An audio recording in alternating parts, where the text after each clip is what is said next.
ട്രംപാഘാതം മറികടന്ന് ഇന്ത്യൻ വിപണി. സ്വാഗതം പ്രോഫിറ്റ് 24 ഡെയിലി റൗണ്ടപ്പിലേക്ക്. രണ്ടാഴ്ചയ്ക്കകം കൂടുതൽ ശക്തിയോടെ ഇറാനെ പ്രഹരിക്കുമെന്നും ശിലായുഗത്തിലേക്ക് ഇറാനെ തള്ളിയിടുമെന്നുമുള്ള ട്രംപിന്റെ പ്രകോപനപരമായ പ്രസ്താവനയെ തുടർന്ന് ആഗോളതലത്തിൽ ഓഹരി വിപണികളിൽ കനത്ത ഇടിവ്.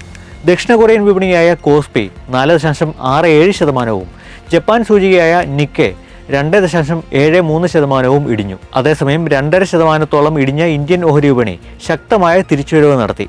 സെൻസെക്സ് 1900 പോയിന്റ് തിരികെ പിടിച്ച് 185 പോയിന്റ് നേട്ടത്തിൽ 73,319 വ്യാപാരം അവസാനിപ്പിച്ചു. നിഫ്റ്റി 22,700 എന്ന നിർണായക ലെവൽ വീണ്ടെടുത്ത് 22,713 ക്ലോസ് ചെയ്തത്. IT ഓഹരികളുടെ ഗംഭീര പ്രകടനമായിരുന്നു ഇന്ന് ഇന്ത്യൻ ഓഹരി വിപണിക്ക് കരുത്തായത്. IT സൂചിക 2.6% കുതിച്ചു. കൊഫോർജ് 5% നേട്ടത്തോടെ IT റാലിയെ നയിച്ചു. TCS അടക്കം IT വമ്പന്മാർക്ക് 4ാം പാദത്തിൽ മികച്ച നേട്ടമുണ്ടാവുമെന്ന സൂചനയാണ് ITക്ക് കരുത്തു പകരുന്നത്. ITക്ക് പുറമെ റിയൽറ്റി മേഖലയിലും ഇന്ന് മികച്ച മുന്നേറ്റം പ്രകടമായി. DLF 2.45% മുന്നേറി. ട്രംപിനെ വെല്ലുവിളി ഉയർത്തി ഇറാൻ ഹോർമുസ് കടലിടുക്കിൽ ടോൾ പിരിവ് ആരംഭിച്ചു. കപ്പലുകളെല്ലാം ഇസ്ലാമിക് റവല്യൂഷണറി ഗാർഡ് തടയുന്നുണ്ട്. ലാറക് ദ്വീപിലെ തുറമുഖത്ത് സജ്ജമാക്കിയിരിക്കുന്ന സംവിധാനം ഉപയോഗിച്ച് കപ്പലുകളിൽ നിന്ന് പണം പിരിക്കുന്നുണ്ട്. ഇന്ത്യൻ കപ്പലുകളിൽ നിന്ന് നിലവിൽ ടോൾ ഈടാക്കാൻ തുടങ്ങിയിട്ടില്ല.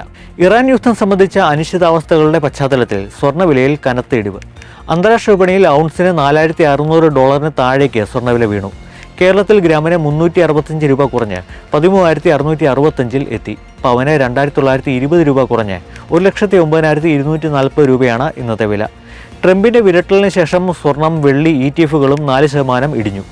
എണ്ണവില ട്രംപിന്റെ പ്രഖ്യാപനത്തിന് ശേഷം കുതിച്ചെങ്കിലും വൈകാതെ ഇടിഞ്ഞു. ബ്രന്റ് ക്രൂഡ് വില ബാരലിന് $106 വരെ മുന്നേറിയ ശേഷം $103 എന്ന നിലയിലാണ് ഇപ്പോൾ വ്യാപാരം ചെയ്യുന്നത്. രൂപയുടെ മൂല്യമിടിവിൽ RBI ശക്തമായ ഇടപെടൽ നടത്തിയതോടെ 12 വർഷത്തിനിടയിലെ ഏറ്റവും വലിയ മുന്നേറ്റം നടത്തി രൂപ. 130 പൈസ നേട്ടത്തോടെയാണ് ഡോളറിനെതിരെ രൂപ വ്യാപാരം ആരംഭിച്ചത്. 1.8% മുന്നേറി 93.17 എന്ന നിലയിൽ രൂപ കരുത്ത് കാട്ടി. മാർച്ച് 30-ന് 95 എന്ന നില ഭേദിച്ചതോടെയാണ് ബാങ്കുകളുടെ ഓപ്പൺ നെറ്റ് പൊസിഷൻ കുറച്ച് RBI ഫോറക്സ് വിപണിയിൽ ഇടപെടൽ നടത്തിയത്.